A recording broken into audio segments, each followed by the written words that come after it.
Greetings everyone, I hope you're doing great and are taking good care of yourselves. Welcome to this video. In this one, I'm not going to be talking about programming, but I'm going to be talking about Linux. Why? Because I feel like Linux is a very good operating system, and for long as you're a programmer or a person in IT, you should at least familiarize yourself with Linux.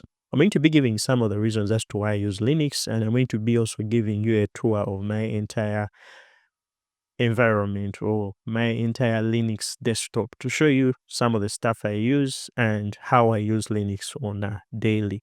So without wasting your time, let us get into the video. I'd like to first of all explain why I use Linux. Now, to me, there are very many reasons as to why people may use Linux, but for me, there are basically like around 3 or 4 reasons as to why I use Linux. First, Linux is free and open source. By being free, I mean it is free. I do not have to pay for the operating system for me to be in position to use the operating system here on my computer. All I need is an internet access and a decision of what distribution I want to use. Then I can download that distribution, bind it on a flash drive, and I'm good to go. Linux is also open source, meaning that if I wanted to create my own custom Linux distribution, I can be in position to do that without facing any sort of like legal issues, which is not the case for any other operating system like Mac OS or Windows. Linux is also customizable. As I'm going to be showing you in this video, I customized everything about my Linux and how I use it. And I can customize from the desktop environment I use to the window manager I use and stuff like that. I can customize themes, text editors, and all that stuff, which is not the case for most of the other operating system. I mean, it can be done, but it's a little bit harder when you compare it to how you can do it on Linux. Another thing is the Linux terminal.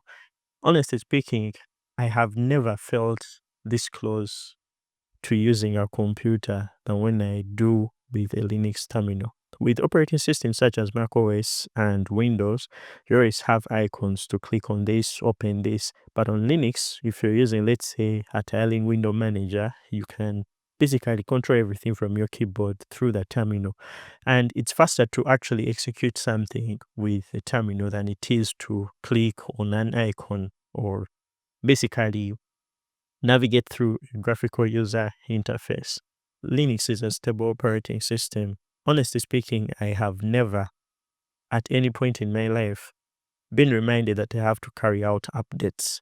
And even if I am, I always cancel that reminder or tell it to do the updates later. This is because you can pretty much work with Linux without doing updates for a very long time and then update when you feel like. And the beauty about Linux is that I can update my operating system while I'm doing my work. So that means I cannot have any downtime. So that means I can do an upgrade, a full system upgrade while I am still programming, and my day will not get interrupted at all, which is not the case for Windows, because every time you have to update Windows, your computer has to be unusable for some time until the updates are all downloaded or installed, which kind of sucks. So I think I've given you some of the reasons as to why I use Linux. So let's go to my desktop right here. All right, welcome to my desktop. So this is my desktop right here, and it is a very minimal desktop. I do not have quite a lot on it. In fact, most of the things I can open with keyboard shortcuts. So if you're wondering what this is, it's basically a setup that has a window manager instead of a desktop environment. Now there are two terms I've introduced. Let me explain them. So a tiling window manager is a window manager, and the window manager is simply a program that allows you to define how you place windows on your screen for whatever applications you have open. So if you're into things like opening and closing of windows, resizing windows, placing this window at some place within your monitor, then that is the work of a window manager. On the other hand, the desktop environment is a suite of software that can also include a window manager. Now, which window manager am I using? I'm using the i3 window manager. Now, the reason as to why I was really inspired to use the i3 window manager is the fact that I think it's the easiest way to set up a window manager or a tiling window manager in that case.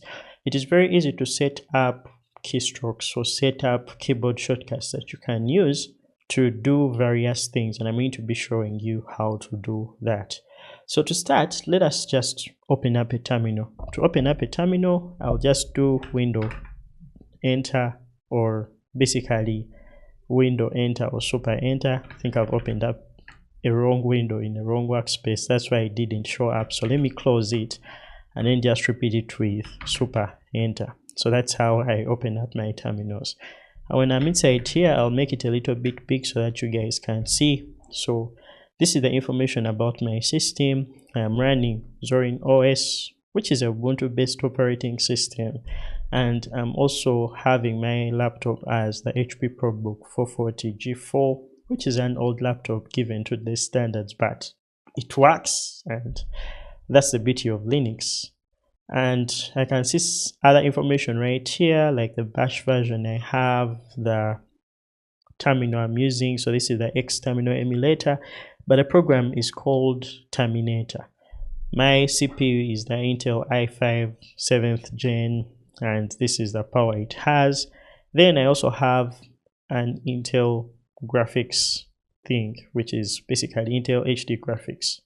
And I also have some 16 gigabytes of RAM. That is just enough for my normal programming work.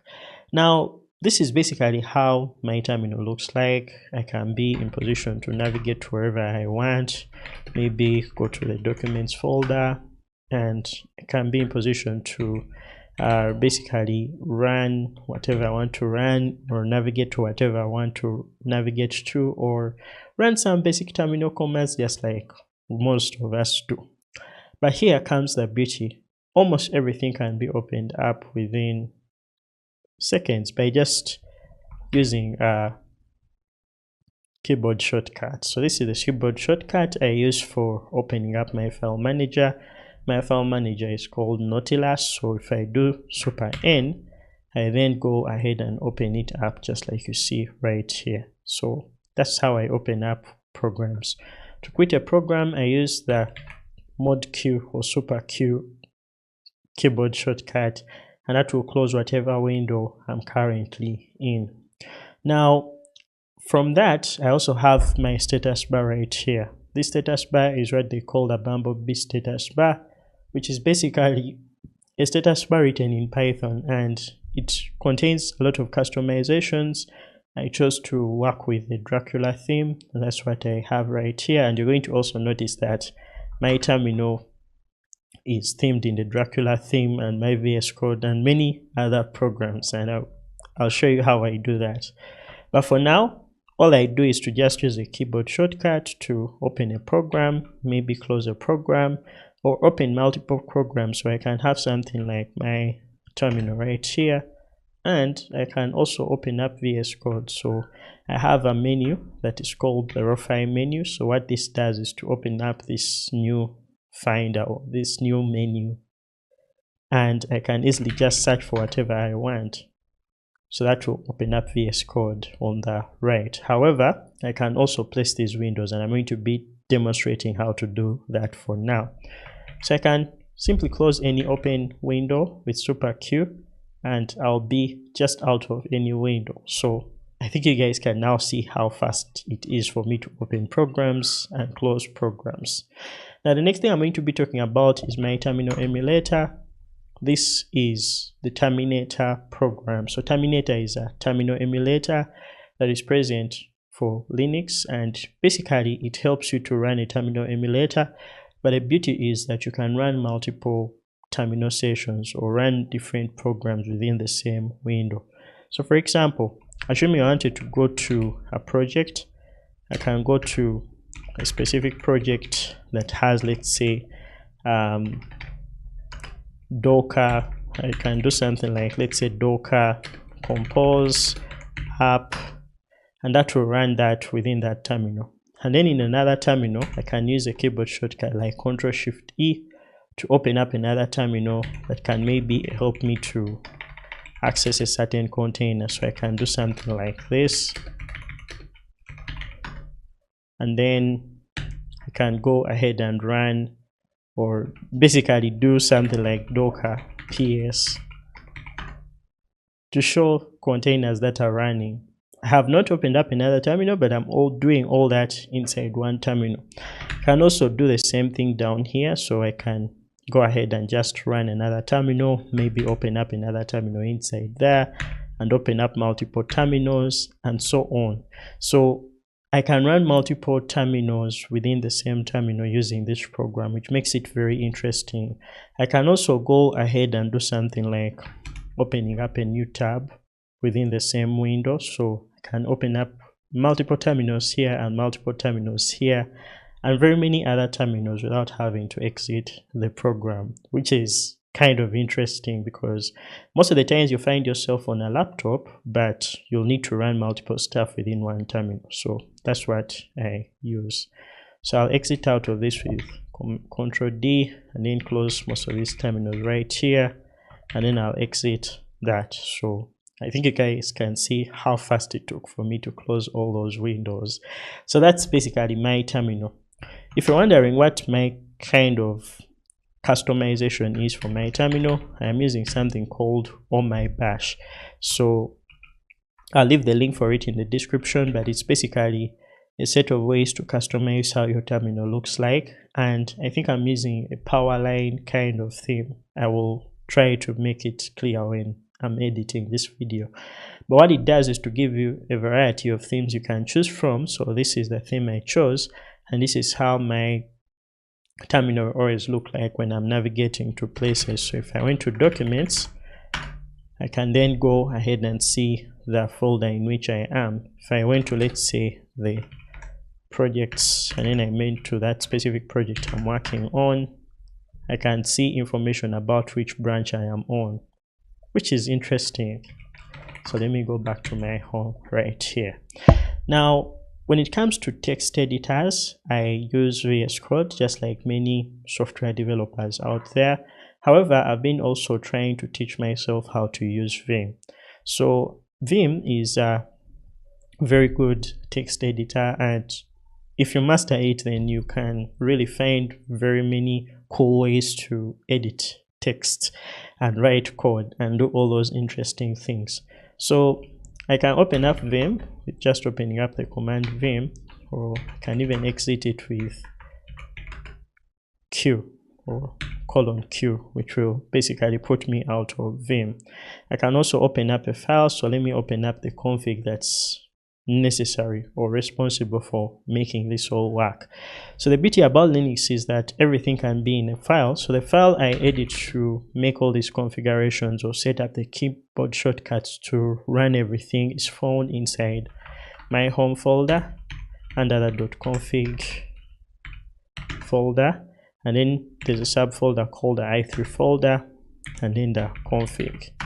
So inside here is where I kind of set up everything that you see right here. The keyboard shortcuts I'm using to open this, to open that, to move in between windows, all of them are set up using this file. So when you look at this file, we can have multiple things. For example, we can have the key for the super key. So this is basically how you set like the mod key. The mod key is the primary key that I'm going to be using to control most of my movements, control how I open programs and all that stuff. And then the control key is basically the control button. So when you're running commands that have something to do with control, then that is the control key. So this is where I set up the font. This is where I set up different commands to execute different stuff. Now, an interesting thing I can show you is maybe how I open up my terminal. So this is the command for opening up my terminal, and it will go ahead and open up the terminal just like I did here. So if I do mod D, that will open up another terminal. But if I do mod Q, then I can be able to close that terminal. If I do mod D, so that will open up the menu for searching for programs, and that is how it will look like. So I can exit out of that by simply pressing escape. So you can just go ahead and set up a keyboard shortcut for everything you want to go ahead and customize using this program. So it just provides for you a very nice way in which you can manipulate or tinker with how you want your system to work, or how you want which key to do what in your system. So this is very interesting because instead of searching for a program, you can just go ahead and edit and add the command to open it right from this file. So I'm going to exit out of this with :Q, and yeah, so let me try to exit this with :Q, and I'm out of there. So that is the Vim editor. Now I also have NeoVim installed, so I can nvim.config and then /i3/config, and that will go ahead and open up this so that I can be able to see the same thing. So I'm trying to teach myself how to use Vim and how to use NeoVim. Maybe one day I'll reach to the point where I can fully use NeoVim as my default text editor. So once I'm done with that, now I'll show you my VS Code. I don't have a specific shortcut for that, but what I have here is VS Code. Now one thing you can note is I am using the same theme for my status bar. I am using the same theme for my terminal. I'm using the same theme for my VS Code. I'm using the same theme for even my Firefox. If I opened up Firefox right here, you'll see that all of them kind of look the same. I have the same theming for everything, and this is the Dracula theme. So if you're interested in that, you can go ahead and search for whatever program you want to theme by going to the Dracula theme website. So this is the Dracula theme website. You can go ahead and search for a theme of any program that you want to theme. So that's how I managed to theme everything. I think this is a very good theme on the ice. That's exactly why I use it. So let me exit out of that with super and Q, and then I'm back here on my terminal. Now, one of the things that make me love to use Linux is the fact that Linux is like an operating system that was built for programmers. So most of the programming tools out there are going to be having some way in which they run on Linux. So one of the things that I use daily is the Python interpreter, and depending on which project I'm working on, I'm going to be using a different kind of version of Python. So tools like PyEnv make it easy for me to switch in between versions or manage different versions. If I went to my terminal right here and ran PyEnv, then I can see the different options and different commands to use with PyEnv. To show the versions of Python I'm using, I can run PyEnv and then versions, and that will show the different versions I have. So I have the system version of Python, then I have another installation of 3.13, then I have 3.14 dev. So if I wanted to switch to PyEnv 3.13.3, I have to specify this to be either local or global. So I can say PyEnv global 3.13.3. So this time if I say Python 3, it will show me that I have Python 3.13.3. Can exit out of that and set back my Python to Python 3.14, then dev, and that will take me back to Python 3.14. So what I was saying is that these developer tools are very easy to use on Linux, even macOS or any other Unix kind of like environment. So I have PyEnv for managing different Python versions and different things that I use. Another tool that I usually use is Docker, because I love to run stuff inside containers. And the beauty about Docker is that whatever software is out there is maybe packaged in an image somewhere that you'll need to just run locally.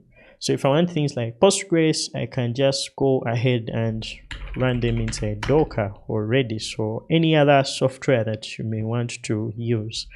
So I've been using Docker Desktop for the videos I've been making on Docker, but on Linux I use a program called Lazy Docker. So Lazy Docker is a terminal sort of like user interface that allows me to do what I would do in Docker desktop.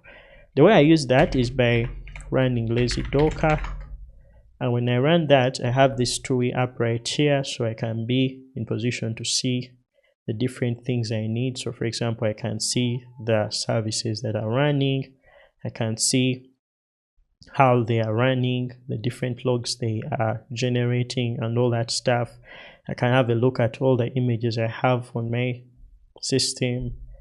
I can even see the containers, the volumes, and all that stuff just inside my terminal. So I don't have to have like Docker desktop to be in position to interact with these. I can also go ahead and do things such as maybe deleting images or deleting containers. So if I press D, I can be in position to choose whether I want to remove a program or basically remove a program and its volumes. So yeah, like I can delete services. In this case, I'm running Docker Compose, therefore I can delete a service and maybe delete the image, all of that stuff still within my terminal. I've not moved out of the terminal. So yeah, and I'm controlling all this with just keys on my keyboard, which is very interesting. So let me exit out of lazy docker with Q, and then I can be in position to view that. So just like I said, there is so much customizability that I can do to this system, and I think I even haven't done much. So all the configs that are present for my desktop right here are present inside the .config folder.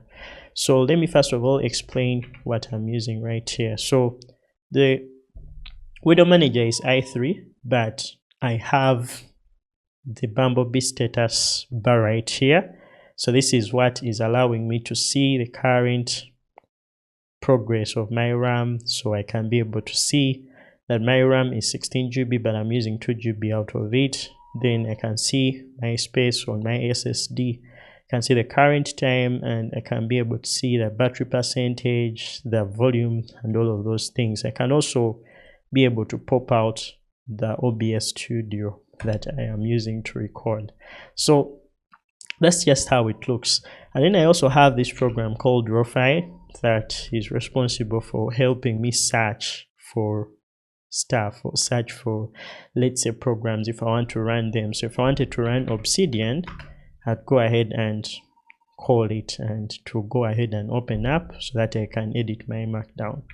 So let me exit out of that. Now, one interesting thing is that everything I'm doing right here has been configured inside some config file. So to start, I'll show you the config file for my terminal. So my terminal is Terminator, and if I want to view the config file for that, I'll then have to navigate to the text file located inside the .config folder. So that is the .config Terminator and then config, and this is what I need. So if I wanted to run this or use another kind of theme, I can use tools like terminal.sexy or terminal.love to get themes from my terminal.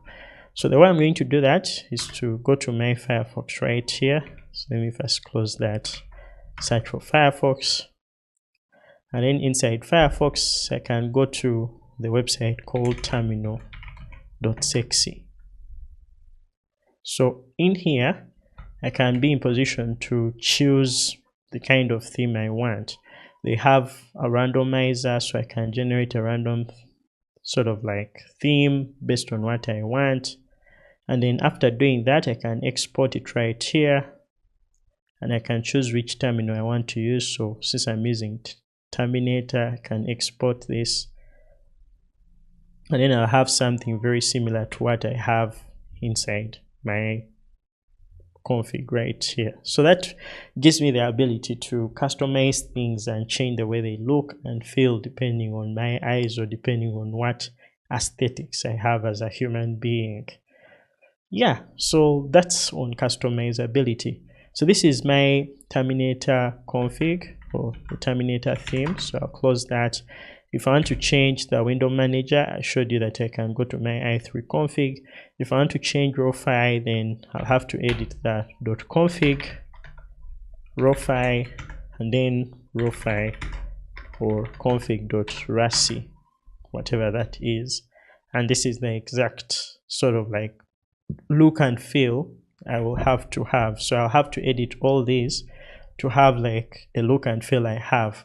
Now, lucky for me, all this is Dracula, and I can find all of those things on the website. So if I want to search for, let's say, Rofi, I have the Rofi theme right here. If I want to search for Terminator, I can be able to get all that here. So I can be able to get all that in here without having to really like struggle that much to set it up. So yeah, I have a consistent theme for almost everything.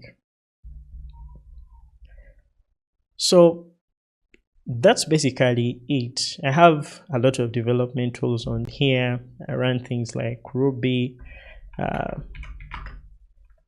which is an interesting programming language I want to run. Actually do not have that, so I guess I'll have to get out of there. So but I think I have a Ruby version on here, and then I run things like Node.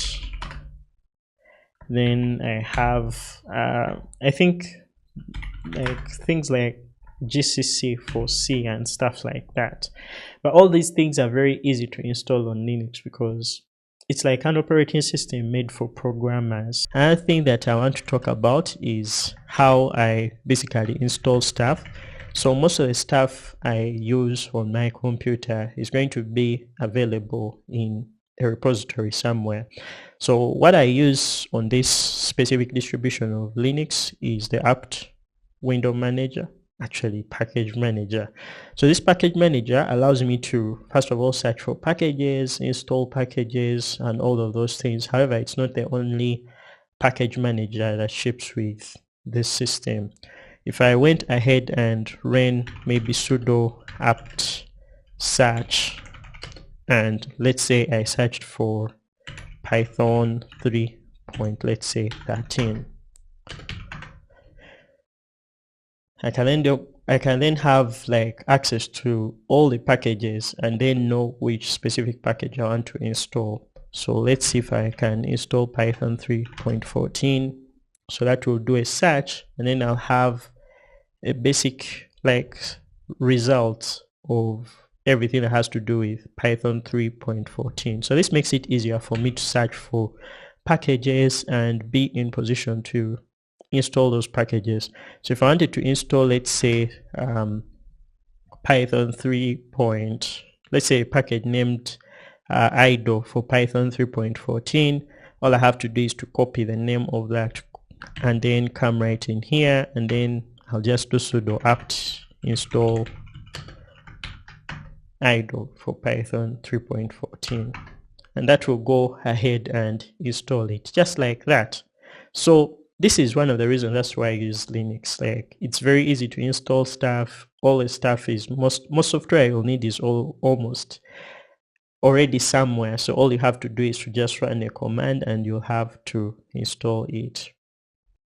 So there are very many other things I haven't talked about, but just in case you are wondering what font I was using for all my interface, I'm using the JetBrains Mono font. I feel like this font is so good for the eyes, and you can download it and simply just add it to the .fonts folder. If you're wondering where that is on Linux, you'll just have to create one if you do not have it. But if I were to cd into .fonts, that's if I'm inside my home directory, I can then just copy that font I've downloaded into this font and then use my terminal or use whatever interface I use to just set that specific font I want to set. So I don't know if this is in global. I think it's in profiles, general, and then you can set the font you want. So that's how I set my JetBrains Mono font. But then I can also go ahead and set that up with VS Code. So in VS Code, if you have the font installed, you can basically go ahead and introduce that to your VS Code, just like you see right here. I have Let me try to show you some of the stuff I've been working on. So if you're to see my VS Code right here, this is the same font I'm using, and it's the same font I'm using for this program right here that's showing you my keyboard shortcuts. So the way you do that is by basically going to your settings. That's with Control and comma, and then you'll search for font, and then you'll just edit that to set that to the font you want. So yeah, I thought that could be added as well. Yeah, so that has been it for today. This video has basically been about me showing you a tour of how I use my system. One thing I haven't talked about much is how I navigate through Windows and how I basically move around. So I think I should talk about that. So let me begin by closing what I have, or closing all the windows I have. So the moment I power on my computer, I have something like this, but if I want to move or open VS Code, I can open it using this menu right here to open up my VS Code, and then I can open up another program, let's say the terminal, by using a shortcut super enter. So that will allow me to move and open up that terminal. So one thing you can notice that each inactive window is made transparent, and I'm using a software called a compositor, and in this case I'm using a software called Picom to help me make those inactive windows transparent. So that's just something else I wanted to talk about. Now in here I can decide to keep these side by side the way you see them right here, or I can even choose them to be like full screen. How? I can use Super F to make a window full screen, or I can even make them tabbed where they fill the entire width of the screen with Super W. I can even make them stacked by using Windows S or Mod S or Super S, and then I can just use my arrow keys to move down or move up depending on what I want to do. So let's put back in tabbed mode. If I do Super W, they'll be put back in tabbed mode. And if I want to move, I can move with my arrow key to the left or arrow key to the right with Super. So any combination with Super has something it can do on your keyboard. So yeah, that's how I basically move in between my applications. Now one other thing that's interesting is that we have very many workspaces. In fact, I can move from one workspace to another. So I can move to workspace 1, workspace 2, workspace 3. I can move to workspace 4, which is the current workspace, but I can also create workspaces. For example, I can create workspace number 5, which doesn't exist, and I can open up a program in here. So let's say I wanted to have Obsidian running. I can just enter, and then Obsidian will be opened right here. And if I want to move in between this and let's say workspace number 4, I can just do that. So I can have all these running, and then I can easily move from one workspace to another. So I can just use numbers with Super, and I'll have to move in between one workspace and another, just like that with keyboard shortcuts, which makes it interesting. So that's basically it. That's what I wanted to show you about my Linux setup and my environment. There are very many things, of course, that I set up and very many customizations, but the beauty is that I can put all of them in files, which I can put in a GitHub repository. So if you're interested in checking out my config, I have a repository where I have most of my config. So let me take you there. That's found on GitHub. I'll leave the link in the description anyway. So if you want to check that out, you'll just have to go to my dotfiles, and you'll be in position to see some of the files that I use for the different things I've shown in this video. And the beauty is you can even contribute or tell me how some config is wrong or how some config is right. But using this for about 2 months now is opening me up to a very interesting way to use computers. I started using computers I started using computers when I was around 18. Like that's on a daily basis, and that was at university. By starting to use computers, I had a very old machine that did not have a lot of resources, but I wanted to do most of my schoolwork and programming. But then I was programming simple scripts and doing like courseworks and all that stuff. So a friend advised me to start using Linux, and honestly speaking, putting Linux on that machine made it perform as though it had the resources I currently have in this machine. So I was able to get my work done, and the computer behaved normally. It actually behaved even more smoother than it does on Windows. So yeah. So if you have an old machine out there, if you have a computer, you should check out Linux, because Linux is a very good operating system, one that you can use to do your programming as well as do very many other things. Now, there are very many ways to get started with Linux, and this is not the only way. In fact, you can use desktop environments like that GNOME desktop environment, and you can use styling window managers like the one I'm using currently. So either way, Linux is for everyone. There's not such a thing as gatekeeping. You can have your interface look something like this, or you can have your interface look like mine. So either way, you can basically have yours with a window manager like the one I have right here. So yeah, thanks for watching. That has been my video for today. If you've enjoyed it, please leave a like, and if you need more videos like this, I will be making many of them.